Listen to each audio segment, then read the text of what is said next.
Welcome back. Preventing tragedies. The Ditch and Water Safety Task Force works to educate the general public in the Albuquerque metro area about the dangers of ditches and arroyos, especially during the heavy monsoon seasons.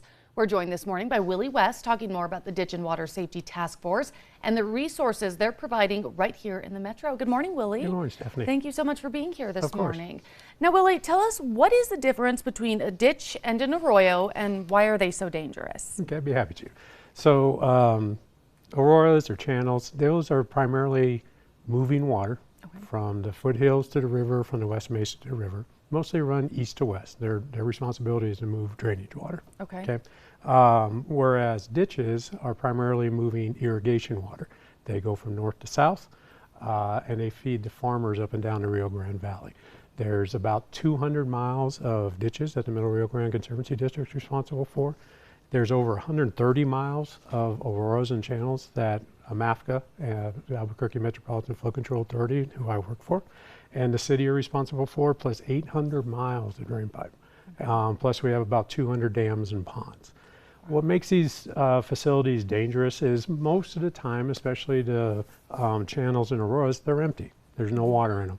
But unfortunately, we have a lot of illegal dumping in our community. And so they're full of trash, needles, glass, things like that. And the inline channels can actually collapse. But as we all know, what happens is when we get those little rain showers up in the northeast heights or on the far west side, they can fill up with water in a real hurry. And that water can be moving as fast as 33 miles an hour, 6 inches deep. Okay. So that's a big deal. And you can get swept away, you can hit with some of the trash and the garbage and debris that we find in those areas. Absolutely, and that's unfortunate because we have a vast amount of trails and areas for people to recreate along these facilities, but it's really important that folks understand they cannot get down into these channels. It's just too dangerous for them. Now, you guys have a process. It's the early warning process. What does that involve? Okay, so last year, AMAFCA, along with the City of Albuquerque Parks and Rec, City of Albuquerque Metro Security, the Albuquerque Community Service folks, and Solid Waste Department, in conjunction with the National Weather Service, got together because over the previous 6 years, we've had a little over a dozen fatalities in our ditches. And we don't have a good way of making people aware that danger's coming. So what we are trying was, with the National Weather Service sends out an alert to us and our partners, we respond to about 42 different locations that have either been identified as a potential high flow area or areas where people will camp or recreate, to give people notice. Hey, conditions are right, we need you to move on for your own safety. Last year, for the first time since 2015, we didn't have any fatalities in our ditches, which is great. But unfortunately, we need to keep coming up with better, smarter ways to do this so we can get the word out.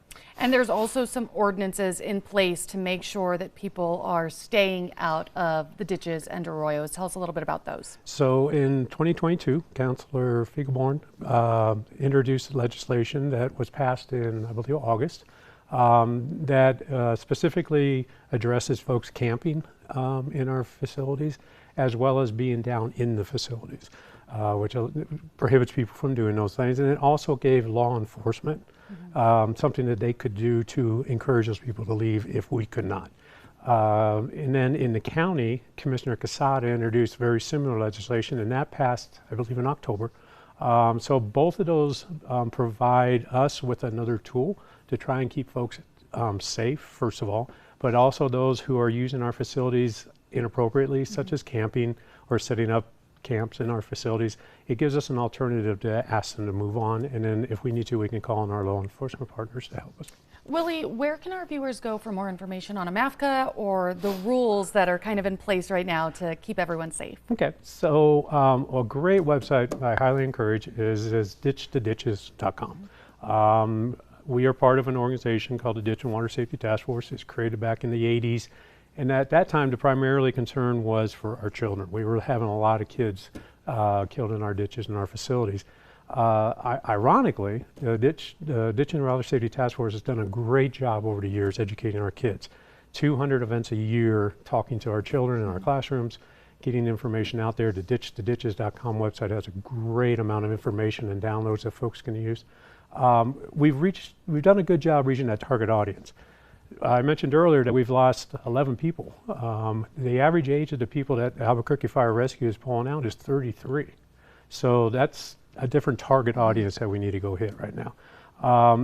You can also go to the AMAFCO website, and we also have information on our channels on how the system works and some of the dangers associated with that. Perfect, Willie. Thanks again so much for being here. We'll be right back.